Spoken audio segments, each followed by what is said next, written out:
وسلموا على رسوله الكريم. أما بعد فأعوذ بالله من الشيطان الرجيم. بسم الله الرحمن الرحيم.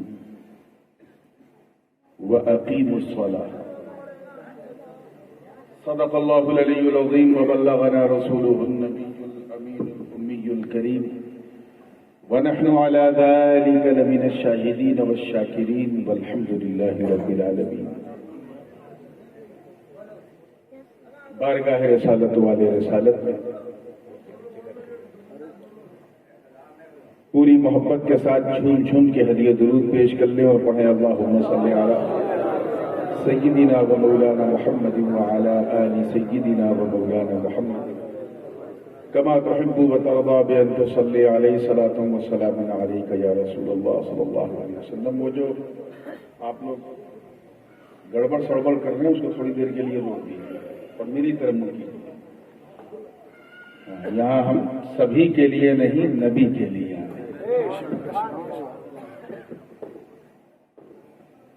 دامن وقت میں گنجائش بہت محدود ہے. ممبر نور پہ جلوہ افروز انتہائی باوقار سادات کرام بشمول صاحب سجادہ خانقاہ عالیہ جمالیہ چشتیہ سلیمانیہ بخاریہ و دیگر مخدوم زادگان بالخصوص میزبان مکرم محب گرامی پیر طریقت حضرت علامہ سید قمر الدین شاہ صاحب قبلہ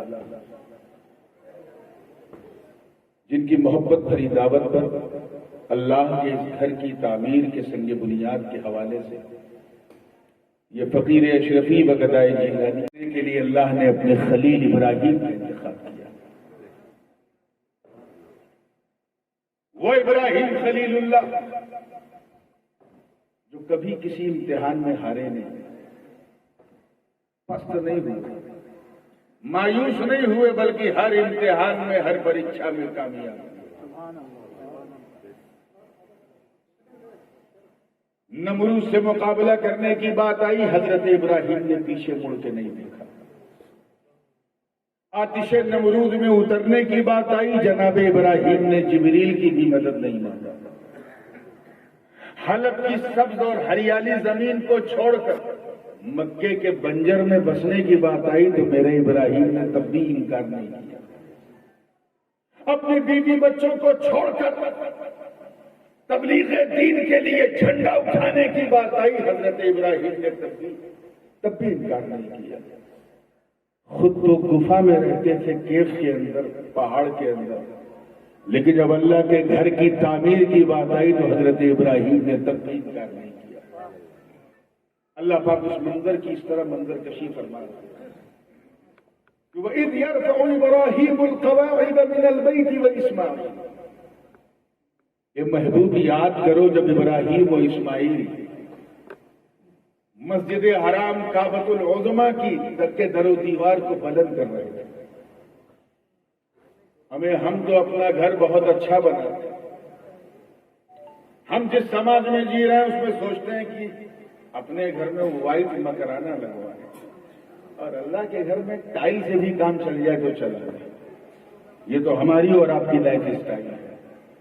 مگر قربان جو ابراہیم خلیل اللہ خود تو پہاڑ کی گفا میں رہ رہے ہیں اور اللہ کا گھر کعبہ تعمیر کر رہے ہیں.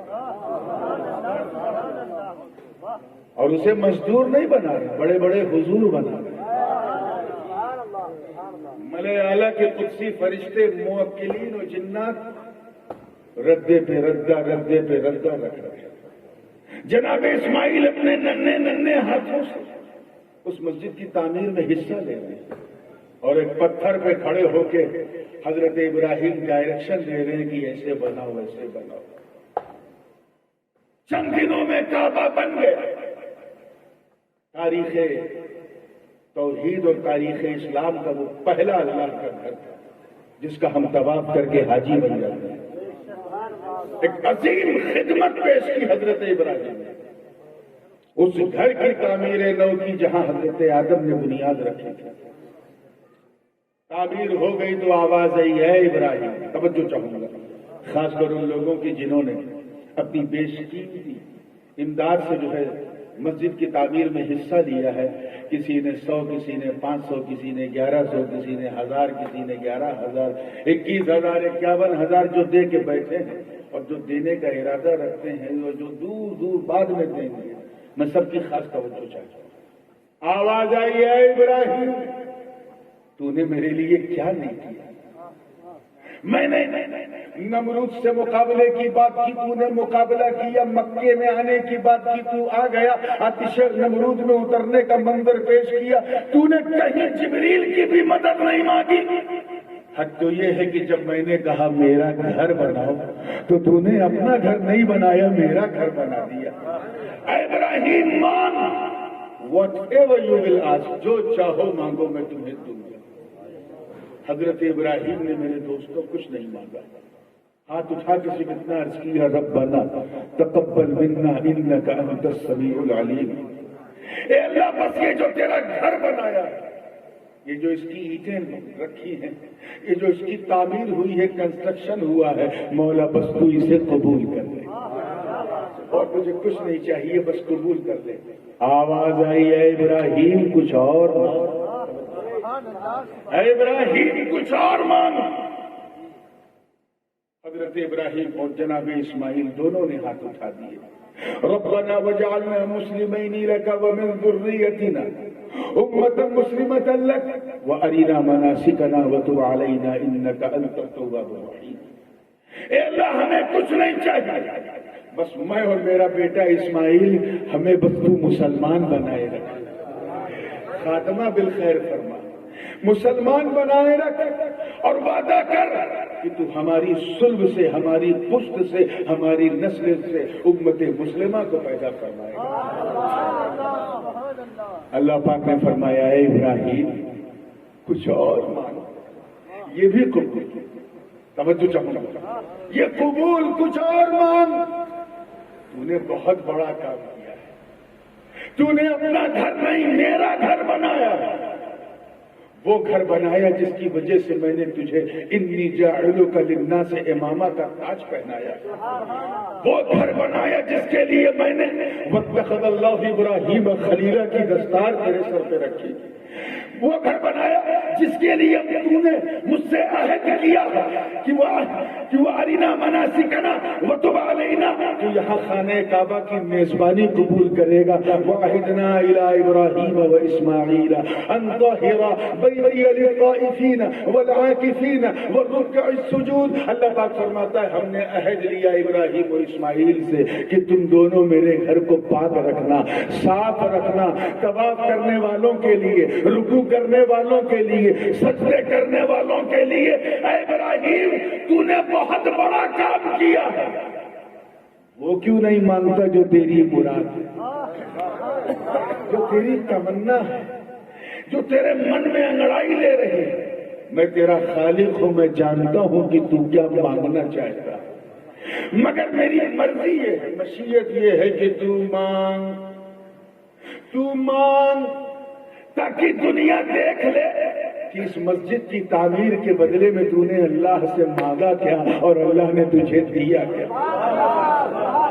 مانگ، جاہ و جلال مانگ تو دے دوں، فضل و کمال مانگ تو دے دوں، حسن و جمال مانگ تو دے دوں، جود و نوال مانگ تو دے دوں، برگزیدگی مانگ تو دے دوں، امامت مانگ تو دے دوں، قیادت مانگ تو دے دوں، شجاعت مانگ تو دے دوں، سخاوت مانگ تو دے دوں. مانگ ابراہیم تو لب ہلا، میں تیرے لیے سب ہلا دوں گا. مانگ تو صحیح. اتنا کہنا تھا میرے دوستوں، عزیزوں، بزرگوں. لب ابراہیم ہلنے لگے. وہ ایک تمنا جو سینے ابراہیم میں مچل رہی تھی وہ دماغ تک پہنچی، دماغ سے لبوں تک آئی، لبوں سے ہوا میں تحلیل ہونے لگی. حضرت ابراہیم نے ہاتھ اٹھا دیا، جناب اسماعیل بھی آمین آمین کر رہے ہیں. آواز آئی ربنا وبعث فیہم رسولا من انفسہم یتلو علیہم آیاتک ویعلمہم الکتاب والحکمت ویزکیہم. اے مالک یہ جو میں نے تیرا گھر بنایا، یہ جو مسجد بنائی ہے، اس کے بدلے میں تو مجھے چاہو جلال نہیں، فضل و کمال نہیں، حسن و جمال نہیں، جود و نوال نہیں، امامت و قیادت نہیں. ارے مولا کچھ دینا ہے تو بس اپنے محبوب مصطفیٰ کو میری جھولی میں ڈال دے. اس نبی کو مبعوث فرما ہم میں سے جو تیری آیات کی تلاوت کرے, لوگوں کا تزکیہ کرے, کتاب و حکمت کا علم دے, محبوب کی جھولی انہیں میری جھولی میں ڈال دے. ادھر ابراہیم دعا مانگ رہے ہیں اور ادھر میرے مصطفیٰ کا نور پیشانی اسماعیل سے دیکھ رہا. دادا یہ بھی دعا کی. ذرا سوچو میرے دوستوں, کیا مانگا ابراہیم نے اور کس کام کے عوض؟ تعمیر کعبہ کے لیے, تعمیر مسجد کے لیے. کوئی معمولی چیز نہیں. محل تو قیصر و کسریٰ بھی بناتے ہیں, بڑے بڑی کوٹھیاں سیٹ بھی بناتے ہیں, بڑے بڑے گھر ملینر بلینر اور ٹریلینر بھی بناتے ہیں, مگر مسجد سب نہیں بناتے. مسجد مقدر والے بناتے. اللہ پاک نے فرمایا انما یعمر مساجد اللہ من آمن باللہ والیوم الآخر. اللہ کا گھر سب نہیں بناتے, وہی بناتے ہیں جو اللہ پر ایمان رکھتے ہیں, یوم آخر پر ایمان رکھتے ہیں, قیامت پر ایمان رکھتے ہیں. تو جنہوں نے دیا ہے, جنہوں نے دیا ہے وہ معمولی لوگ نہیں ہیں, وہ ہیں جنہیں اللہ نے کہا یہ مجھ پر ایمان رکھتے ہیں. تو اقیم الصلاۃ کا ایک معنی تو یہ ہے نماز کو استھاپت کرو, یعنی مسجد بناؤ. اور یہ ہماری شرعی ذمہ داری تھی کہ ہم اس مسجد کی توسیع کریں. قدیم مسجد آج بھی لکھوڑیاں اینٹیں ہم سب کو دعوت نظارہ دے رہی ہیں, دعوت تعمیر نو دے رہی ہیں. سن 47 سے پہلے کی یہ مسجد, اور اس طرح کی اور بھی کئی مسجدوں میں حضرت پیر قمر الدین صاحب قبلہ نے ایک بڑا کلیدی رول ادا کیا ہے. اگر آپ کو دیکھنا ہو تو فاضلکہ میں جا کے دیکھ لو. پنجاب کے دوسرے علاقوں میں اس فقیر نے دیکھا ہے. یہ میں سنی سنائی بات نہیں کر رہا ہوں, آنکھوں دیکھی سنا رہا ہوں. آج پنجاب کی مسجدوں کا حال جا کے دیکھو جہاں مسلمان نہیں بس سکتے. کچھ گاؤں میں میرا جانا ہوا, مسجد کا حال ایسا ہے کہ میں اس مائک پہ بھی نہیں بیان کر سکتا. اس لیے اٹھو, کھڑے ہو جاؤ اور اللہ کے اس گھر کی تعمیر کے لیے پورے اعلیٰ آفاق و انفس میں اعلان کر دو کہ پنجاب کی صورت اور راجستھان کی صورت اور. یہ راجستھان کی دھرتی ہے, یہاں کل بھی مسلمان تھا, آج بھی مسلمان ہے, صبح قیامت تک مسلمان رہے گا, اور جب تک مسلمان رہے گا انشاءاللہ مسجدوں کا سلسلہ جاری رہے گا. ارے کل یہ راجا کا راجستھان تھا, آج صرف خواجہ کا راجستھان.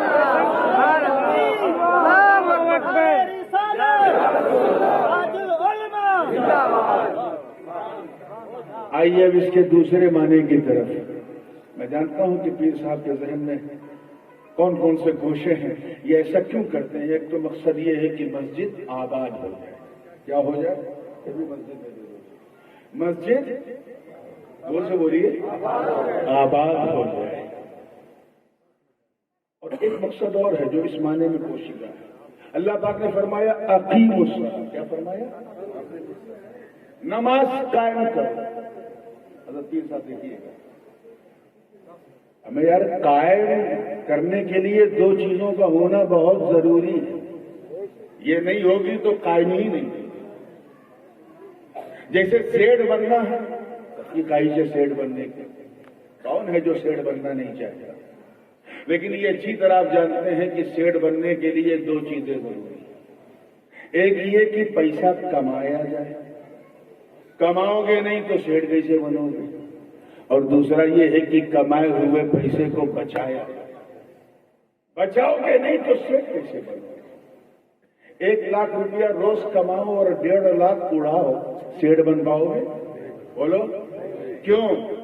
آ تو رہا ہے لیکن اس سے زیادہ جا رہا ہے. تو کمانا ضروری, لیکن کمائے ہوئے مال کو بچانا اس سے زیادہ ضروری. ایسے ہی قائم کرنے کے لیے دو چیزیں ضروری ہیں. ایک تو یہ کہ نماز پڑھو، نماز پڑھو، پڑھو گے نہیں تو میاں ہوگی کیسے؟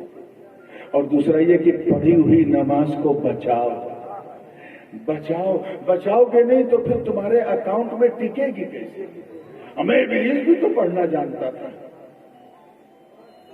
6 کروڑ برس تک اللہ کی عبادت کرتا تھا، زمین کا حصہ باقی نہیں جہاں اس نے سجدہ نہ کیا، لیکن جب بچانے کی بات آئی تو ٹائٹ ہے فش، نہیں بچا پایا، اللہ نے اس کی ساری نماز اسی کے منہ پہ مار دی۔ کیوں؟ پڑھنا آتا تھا، بچانا نہیں آتا تھا۔ یہ مسجد اس لیے قائم کی گئی تاکہ ہمیں پڑھنا بھی سکھائے، بچانا بھی سکھائے۔ کیا بات ہے، پڑھنا تو میرے دوستوں اتنا آسان، میں بالکل کنکلوژن پہ آ رہا ہوں کیونکہ وقت ختم ہو گیا، اتنا آسان کہ نہ کوئی پریشانی نہ کوئی حیرانی، اللہ کی مہربانی، صرف 1 لوٹا پانی۔ آج میں کوئی شاعری نہیں کر رہا ہوں، 1 لوٹا پانی کافی ہے وضو کے لیے، اور جب سے جماعت والوں نے لوٹا چھوڑا ہم نے بھی چھوڑ دیا، اب مسجد میں ٹوٹی ہے، آن کرو چھر پانی۔ کتنی آسانی، اتنی آسان ہے بات، ہم نہیں پڑھ پاتے۔ امیر ہو وہ بھی پڑھے، غریب ہو وہ بھی پڑھے، بندہ بھی پڑھے، بندہ نواز بھی پڑھے، غریب بھی پڑھے، غریب نواز بھی پڑھے، ایک ہی صف میں کھڑے ہو گئے محمود و ایاز، نہ کوئی بندہ رہا اور نہ کوئی بندہ نواز، جو راجا اور رنگ دونوں کو ایک صف میں کھڑا کر دے وہ نماز، جس میں میرے نبی کی آنکھوں کی ٹھنڈک ہے وہ نماز، جو مومنین کی معراج ہے وہ نماز، جو دین کا کھمبا ہے میرے دوستوں وہ نماز، جو اسلام کا ستون ہے وہ نماز۔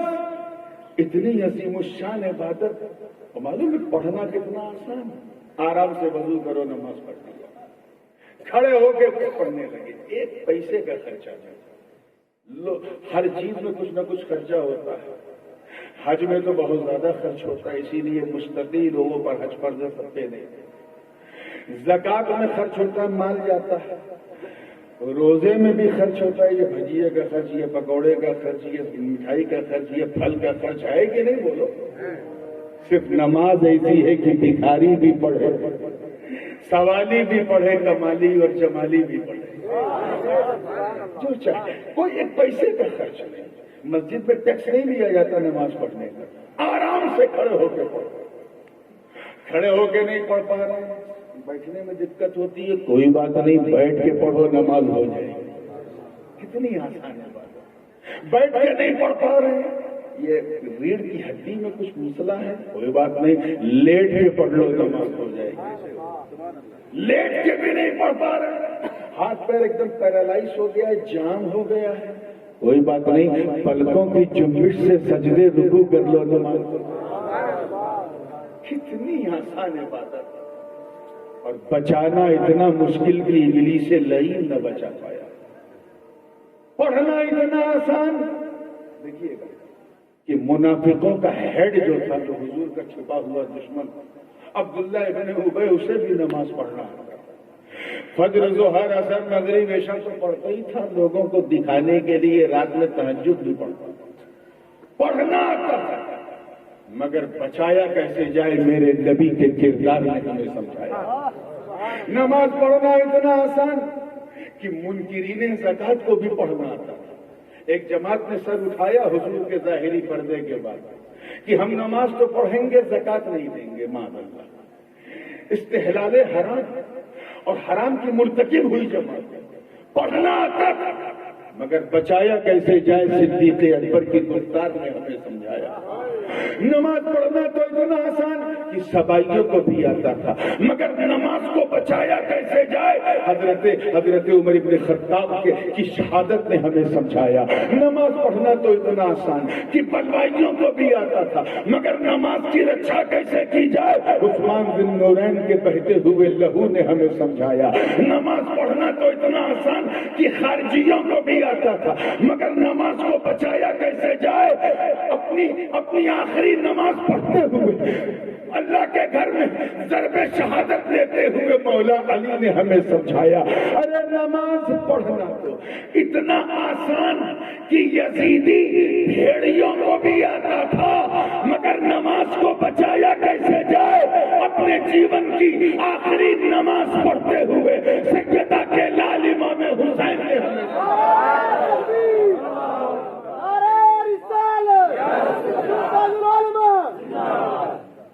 ایسا نہیں کہ یزیدی نمازی نہیں، نمازی تھے، یہ اور بات ہے کہ وہ دین کے غازی نہیں تھے۔ دونوں طرف نماز ہو رہی ہے۔ اب اگر تم کہو جیسا کہ یہ 40 دن 7 دن 3 دن کے چلے پہ نکلنے والے، یہ بھوپال دلی والے چلا چلی والے چلا چلا کے کہتے ہیں نماز پڑھنے والوں کے ساتھ تو اللہ ہے، اللہ ہے، تو ان سے پوچھو ملا جی پھر کربلا میں اللہ کس کے ساتھ؟ کربلا میں اللہ کس کے ساتھ؟ وہاں تو نماز دونوں طرف، رکوع دونوں طرف، سجدہ دونوں طرف، قیام دونوں طرف، اذان دونوں طرف، تسبیح دونوں طرف، اقامت دونوں طرف، کھاتے پیتے یزیدی بھی نماز پڑھ رہے ہیں، بھوکے پیاسے حسینی بھی پڑھ رہے ہیں، اللہ کس کی طرف؟ اس کا جواب میں کیا دوں گا؟ قرآن کی آیت نے فیصلہ سنا دیا، ان اللہ مع الصابرین، مطلب اے بندے تو یوں جو دیکھتا ہے کہ کربلا میں اللہ کس کے ساتھ؟ ارے یہ دیکھ کربلا میں صبر کس کے ساتھ، صبر کس کے ساتھ؟ سن، صبر حسین کے ساتھ، حسین اپنے خدا کے ساتھ۔ نماز پڑھنا تو اتنا آسان کہ قدریوں جبریوں جہلیوں کو بھی آتا، مگر نماز کو بچایا کیسے جائے متکلمین نے ہمیں سمجھایا۔ نماز پڑھنا تو اتنا آسان کہ شیعوں کو بھی آتا تھا، مگر نماز کی رکشا کیسے کی جائے اس کے لیے غوث اعظم نے بغداد کو اپنا مدینہ بنا دیا۔ نماز کو بچایا کیسے جائے اس کے لیے غریب نواز نے اجمیر کے بنجر کو اپنا سنجر بنا کے بتایا۔ نماز کو بچایا کیسے جائے اس کے لیے مخدوم اشرف نے سمنان کے تخت کو لات مار کر چھوچے کو اپنا سمنان بنا کے ہمیں بتایا۔ پڑھنا تو اتنا آسان، اتنا آسان کہ انہیں بھی آتا ہے۔ اب میں ان کا نام لے کے اپنے منہ کا وضو خراب نہیں کرنا چاہتا، انہیں بھی آتا ہے۔ نماز کے لیے شہر شہر نگر نگر گلی گلی گاؤں گاؤں جا کے گاؤں گاؤں کرتے ہیں۔ اور جب پوچھو ملا جی اللہ پاک نے یہ تو نہیں کہا نماز پڑھو، اس نے تو فرمایا نماز قائم کرو، تو یہ بتاؤ بچائیں کیسے؟ تو کہتے ہیں ہمارے استاد نے پڑھنا سکھایا، بچانا تھوڑی نہ سکھایا۔ پڑھنا آتا مگر نماز کو بچایا کیسے جائے اس کے لیے امام فضل حق خیر آبادی نے ہاتھوں میں ہتھکڑیاں پاؤں میں بیڑیاں پہن کے ہمیں سمجھایا۔ بچایا کیسے جائے اس کے لیے شاہ عبد القادر بدایونی نے تفسیر اسماعیل دہلوی کر کے ہمیں بتایا۔ نماز کو بچایا کیسے جائے اس کے لیے مفتی اعظم صدر الدین آزردہ نے دہلی کے ممبر پہ کھڑے ہو کے اعلان کر کے ہمیں بتایا۔ پڑھنا تو ان بدعقیدوں کو آتا تھا مگر بچایا کیسے جائے اس کے لیے امام احمد رضا نے حسام الحرمین لکھ کے ہمیں سمجھایا۔ اس لیے میں چاہتا ہوں کہ بات کو ختم کرتے کرتے میں بھی بتا دوں کہ نماز ہوتی کیسے ہے اور نماز بچتی کیسے ہے۔ جاننا چاہتے ہو؟ تاکہ جو لوگ ابھی تک اپنی جیب میں جنہوں نے ہاتھ نہیں ڈالا ہے وہ ابھی سے شروع ہو جائے۔ ہوتی کب ہے اور نماز، ہاؤ ٹو پرفارم یور نماز and how to protect and save your نماز، بچاؤ گے کیسے دونوں سنو۔ تیار ہے نا آپ لوگ؟ ادھر قبلہ ہے، میں ادھر اشارہ کروں گا لیکن آپ میری طرف دیکھیے گا۔ اگر میں ادھر منہ کر کے نماز پڑھوں ہوگی؟ بولی ادھر ادھر ادھر کرنا پڑے گا نا۔ استقبال قبلہ جو ہے یہ نماز کی اہم شرط اول ہے۔ تو توجہ چاہوں گا کہ نماز ہوتی کب ہے اور نماز بچتی کب ہے؟ جب چہرہ، کیا کہا میں نے؟ چہرہ، جب چہرہ کعبۃ اللہ کی طرف ہو تب نماز ہوتی ہے اور دل رسول اللہ کی طرف ہو تب نماز بچتی ہے۔ چہرے کو کعبے کی طرف کرو، دل کو کعبے کی طرف کرو، انشاءاللہ تیری نماز ہوتی بھی رہے گی، بچتی بھی رہے گی، اور جب ہوگی اور بچے گی تو انشاءاللہ ایک دن قائم بھی ہو جائے گی، اور جب قائم ہو جائے گی تو اقیم الصلاۃ پہ عمل بھی ہو جائے گا۔ ظاہر ہے پڑھنا تو اہل بدعت بھی جانتے ہیں، بچانا اہل سنت جانتے ہیں، اور یہ اہل سنت کی مسجد ہے، یہاں پڑھنا بھی آپ کو سکھایا جائے گا، بچانا بھی سکھایا جائے گا، اس لیے پڑھ چڑھ کر سب کے گھر کے لیے تو بہت کرتے ہو، اپنے رب کے گھر کے لیے ایسا کر دو کہ اگلی بار جب میں آؤں تو اسی مسجد میں انشاءاللہ میں نماز پڑھوں، ٹھیک ہے؟ مولا کریم حضرت سید صاحب قبلہ کی خدمت کو اپنے کرم سے اپنی بارگاہ میں قبول فرمائے، اور ہم سب کو اپنی نماز پڑھنے کی اور بچانے کی توفیق عطا فرمائے۔ وآخر دعوانا ان الحمدللہ رب العالمین۔ السلام